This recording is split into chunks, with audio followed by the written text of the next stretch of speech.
Last video में हमने ब्रह्म चिंतन की बात करी थी और हमने ये चीज़ समझी थी कि ब्रह्म चिंतन असल में होता क्या है।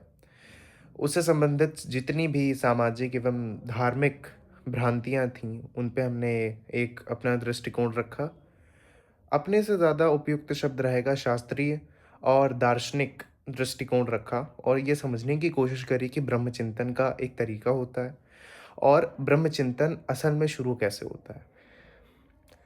आखिरी चर्चा में हमने एक चीज़ समझने की कोशिश करी थी कि ब्रह्म चिंतन की शुरुआत होती कैसे है और किसके लिए होती है। तो थोड़ा-सा हम प्रकाश पहले के जितने भी हमारे विषय रहे हैं, उन पे डाल लेते हैं, जो हमारे आखिरी वीडियो में हमने कवर करे थे। वो है कि पहला विचार, द फर्स्ट थॉट, और दूसरा है था कि ब्रह्म चिंतन या ब्रह्म या मुक्ति या किसी भी तरह की वैराग्य से संबंधित या समझने के संबंधित चीज़ें किसके लिए आखिर एग्जिस्ट करती हैं, किसके लिए वो हैं, किस तरह की किस प्रवृत्ति के व्यक्ति के लिए है। तो पहले मैं ये क्लियर कर देता हूँ कि वेदांत और दर्शन ये सारे ही लोगों के लिए हैं जो दुख में हैं। पर दुख का किसी को भान होता है, किसी को नहीं होता है। किसी को ये प्रत्यक्ष दिखता है कि मैं दुख में हूँ, किसी को प्रत्यक्ष नहीं दिखता है कि मैं दुख में नहीं हूँ। अंधकार पर ये निर्भर करता है कि कौन कितने अंधकार में है। तो पहले हम ये समझते हैं कि ब्रह्म चिंतन उसके लिए तो नहीं है जिसको अभी कुछ भी पता नहीं है। और मेरा आशय ये है कि मैं जब ये कह रहा हूँ कि कुछ भी नहीं पता है, यानी कि उसे अपने बारे में कुछ भी नहीं पता है कि सच में ही क्या वो दुख में भी है या नहीं है।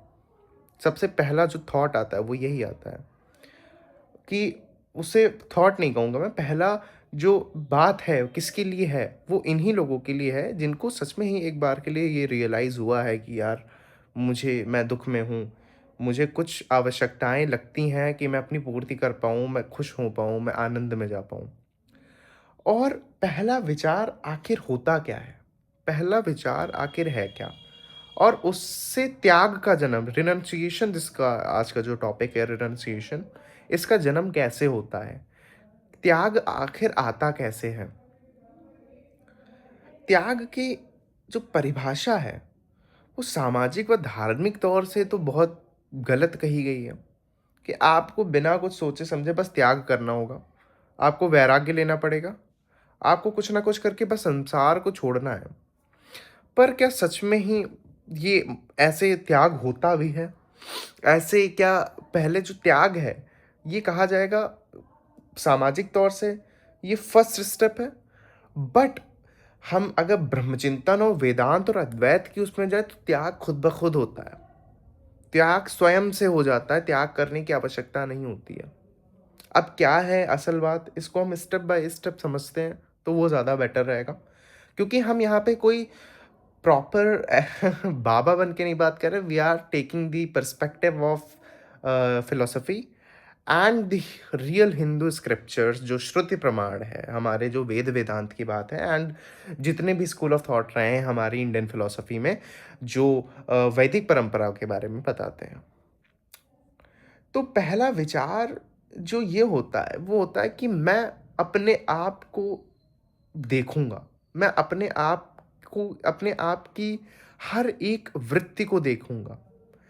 इसको कहते हैं प्रत्यक्ष अनुभूति, कि मैं हर पल एक प्रत्यक्ष अनुभूति, साक्षी भाव से देख रहा हूं कि यार मेरे मन में ये विचार आया और इस विचार से मेरा एक्शन कब चेंज हो गया। कहीं ना कहीं अगर आप थोड़ा सा पॉप फिलोसफी में अगर आ रहे होंगे तो ओशो यही कनेक्ट कर रहे थे ना कि साक्षी भाव रखो, साक्षी बनो, साक्षी बनो, क्या तुम सोच रहे हो, क्या तुम कर रहे हो, इसके प्रति साक्षी हो, होश में आओ, ध्यान लाओ, काम करने में ध्यान लाओ, हर हर पल में ध्यान लाओ, हर चीज़ को ध्यान से करो, हर चीज़ के पीछे एक कॉज को मत ढूंढो, क्योंकि ऑब्जर्वेशन से लोग कनेक्ट करते हैं एनालिटिकल ऑब्जर्वेशन से, जो कि रैशनल एनालिसिस से, जो कि कहीं ना कहीं शुरुआती पार्ट नहीं होता है। we just have to observe it, what we are doing and where the thing is coming from। क्या क्या विचार से आ रहा है, किस विचार से क्या हो रहा है, क्या इसका मुझे मैं कुछ भी कर रहा हूँ तो वो कैसे कर रहा हूँ, इसके पीछे का कार्ड की जो है वो खुद प्रत्यक्ष हो। आप खुद मत ढूँढो उसको। You should not you should not grab that cause. Cause itself will come in front of you, और आप फिर उसको समझ पाओगे कि हाँ यार, ये चीज़ थी, ऐसी चीज़ें आएँगी। तो पहला क्या होता है? प्रत्यक्ष अनुभूति, हर पल का साक्षी भाव कि व्हाटएवर आई एम डूइंग, तो मैं कर ही क्यों रहा हूँ ये? क्या इसका कनेक्शन क्या है? और जब इससे, और मैं एक और चीज़ बताता हूँ, ये चीज़ें आपको आपको नहीं देखने की मिलती है, आप अपनी कंडीशनिंग को देखते हो। You are just watching your conditioning.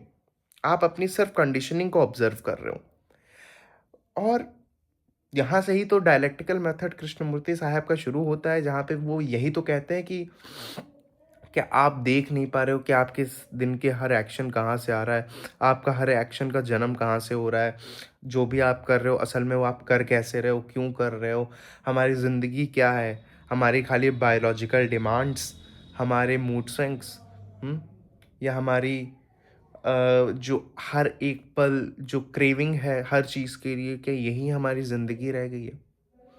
हुँ।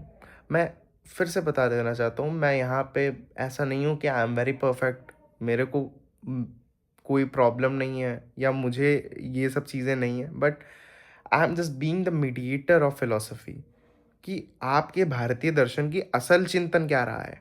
आप अपने भारतीय दर्शन को नहीं समझते हैं, जो कि आपकी भूमि है, आपके हर एक धर्म की मूल है, आपके धर्म का मूल है दर्शन।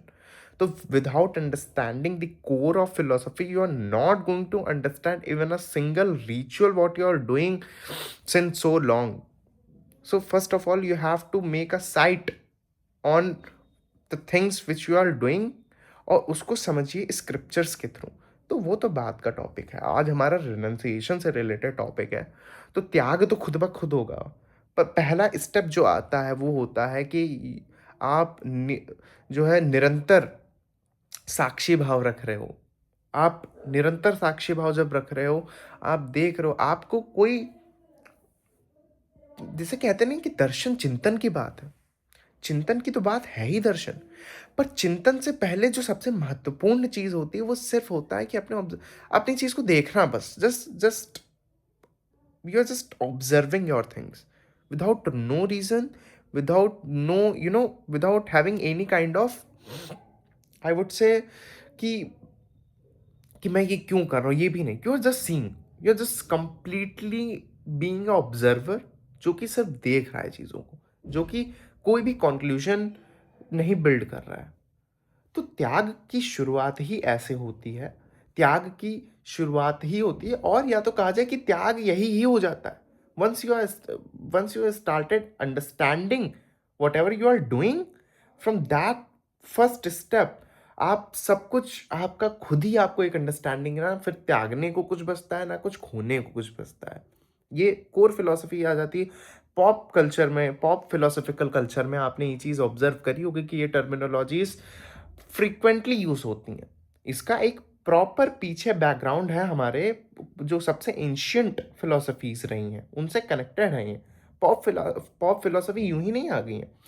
ओशो सिर्फ ये कहते हैं कि कृष्णमूर्ति में मुझे पूरे अष्टावक्र दिखते हैं, या कृष्णमूर्ति, लोगों को लगता है कि कृष्णमूर्ति की जो बात है साहेब की, वो बात कोई नई बात नहीं कर रहे हैं।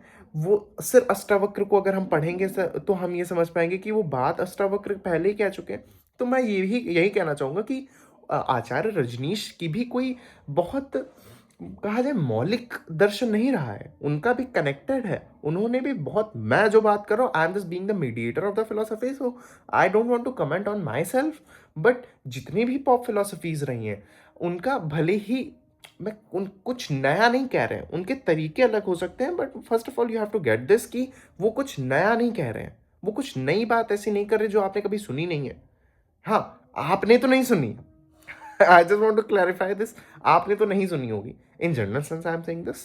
सो ya, first of all you have to get this कि रिनंसिएशन जो वर्ड है, त्याग, ये त्याग कोई लास्ट नहीं आती स्टेज की, यहाँ पे अब I got to realise everything, बस if you started observing yourself, जिसको पहला चिंतन कहा गया है, जिसको पहला विचार कहा गया है, जो आचार्य शंकर भगवान ने कहा, वो यही चीज़ है। वो कुछ नई बात नहीं करती है। वो बस इतना ही कह रहे हैं कि just try to observe whatever you are doing. एक बार देखो अपने एक्शंस को और अपने विचारों को।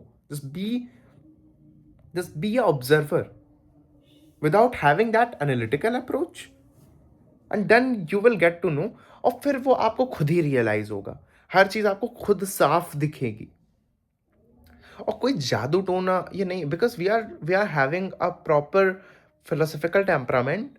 तो हम यहाँ पे कोई ऐसी बात नहीं कर रहे, क्लेम नहीं कर रहे कि यार ये सब करेंगे तो सबका, बिकॉज हम ये चीज समझने, हम we are talking about just self, proper self की हम अभी यहाँ पे बात कर रहे हैं। हम यहाँ पे कोई मेटाफिजिकल कन्वर्जेशन का पार्ट नहीं बन रहे हैं।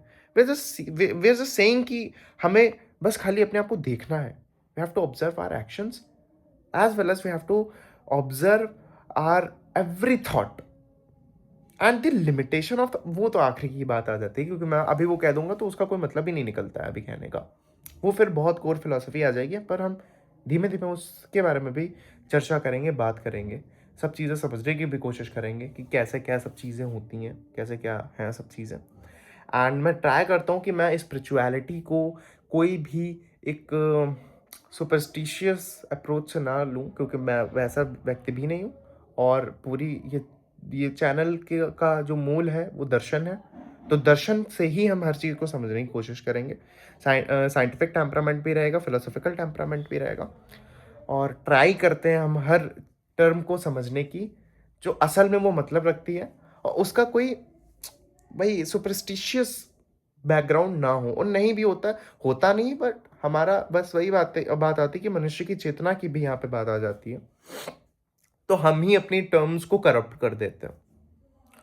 सो या आज का वीडियो इसी पे बेस्ड था कि रिनर्सिएशन होता क्या है। हमने समझा रिनर्सिएशन क्या होता है।